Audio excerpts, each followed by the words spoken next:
Që në Davos u diskutuar për rendin e ri botëror, ekonominë, inteligjencën artificiale apo frontet e hapura të luftës, por ne duhej të shihnim me gjak të ngrirë se si ata që ishin mbledhur aty thumbonin njëri tjetrit nga foltoret. Macron për shembull deklaroi se Europa preferon më shumë respektin se sa ata që ai cilësoi si bullizues. Dhe një sër deklaratash të tjera pasaj rebele, nëse ne mund t'i cilësojmë kështu. We do believe that we need more growth, we need more stability in this world. But we do prefer respect to bullies, we do prefer science to plotism, and we do prefer rule of law to brutality. You're welcome in Europe and you are more than welcome to France. Telenovela vijoi pastaj sepse Trump me gjithë modestinë e tij prej lideri superfuqie tha se shkon shumë mirë, si me Keir Starmerin e Britanisë së Madhe, ashtu dhe me Macron, sidomos kur I ka përballë. Well with them. I mean, they always treat me well. They get a little bit rough when they're, when I'm not around, but when I'm around, they treat me very nicely.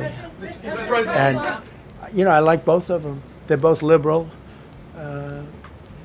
They've got to straighten out their countries. You can't, London is having a lot of problems, and if you look at Paris, got a lot of problems. Dhe pastaj një prej fjalimeve që u cilësua si historik dhe më të mirët të mbajtur në forumin ekonomik botëror. Ai kryeministrit kanadez, I cili fliste ndër të tjera për një botë ku fuqitë e mëdha kanë nisur ta përdorin integrimin ekonomik si armë. Dhe të gjithë e dim se për kë e kishte fjalën konkretisht. We are in the midst of a rupture, not a transition. Over the past 2 decades, a series of crises in finance, health, energy, and geopolitics have laid bare the risks of extreme global integration. But more recently, great powers have begun using economic integration as weapons.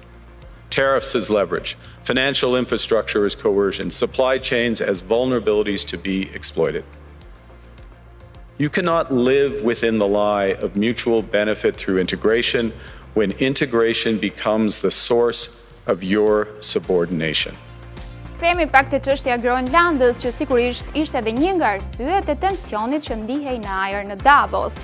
Teksa presidente në Komisionit Evropian Ursula von der Leyen e pyesnin gazetarët nëse vlen artikulli 5 I NATO-s në rastin e Groenlandës, pra në rast sulmi të gjithë janë për një, shefi I aleancës bëri një deklaratë që siç e tha ai vet, nuk ishte as pak popullore në klimën e krijuar. Criticize Donald Trump. But do you really think that without Donald Trump, 8 big economies in Europe, including Spain and Italy and Belgium, Canada, by the way, also outside Europe, would have come to 2% in 2025 when they were only on 1.5% at the beginning of the year? No way. Without Donald Trump, this would never have happened. They're all on 2% now. We would come to an overall defense spending of 5%, including 3.5% in core defense. If President Trump would not have been re-elected as President of the United States, no way. It would never have happened. So again, I'm not popular with you now because I'm defending Donald Trump, but I really believe we can be happy that he is there because he has forced us in Europe to step up, to face the consequences, that we have to take care more of our own defense. Many of you... Por teksa NATO, vendet anëtare, Bashkimi Evropian, Danimarka e vetë vendasit shqetësoheshin për fatin e Groenlandës, vetë ai që do ta blej I referohet me një emër tjetër dhe sigurisht që asnjë nga ne nuk u habit sepse me ngatrimin e emrave Trump nuk e ka për herë të parë. But in doing it, I'm helping Europe, I'm helping NATO, and I've until the last few days when I told them about Iceland, they loved me. I don't know that they'd be there for us. They're not there for us on Iceland, that I can tell you. I mean, our stock market took the first dip yesterday because of Iceland. So Iceland's already cost us a lot of money. Dhe tani radhën e kap bordi I paqes, I cili u ratifikua po në Davos me firma të rreth 19 shteteve, me së cilëve edhe Kosova dhe ku sigurisht ra në sy dhe u komentua afrimiteti I presidentit amerikan me Vjosa Osmanin, disa madje thanë se Osmani mund të quajë fare mirë Giorgia Meloni e atij bordi, të cilën Trump e komplimentoi disa herë në një tjetër summit disa muaj më parë.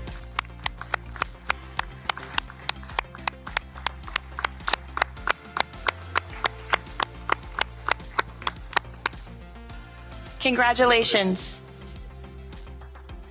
If President Trump and all Board of Peace members could please take their seats in the...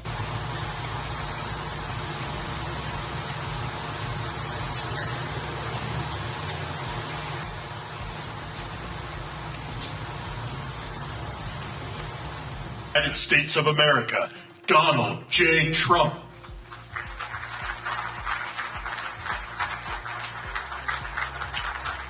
Italia nuk pranoi që t'i bashkohej Bordit të Paqes, por në ditët e para kur u dërguan ftesat dhe kur shumë lider u mburën për ftesën e marrë me poste të dedikuara në Instagram, Giorgia Meloni duket se u tha gazetarëve italian gabimisht teksa ndodhej në Japoni.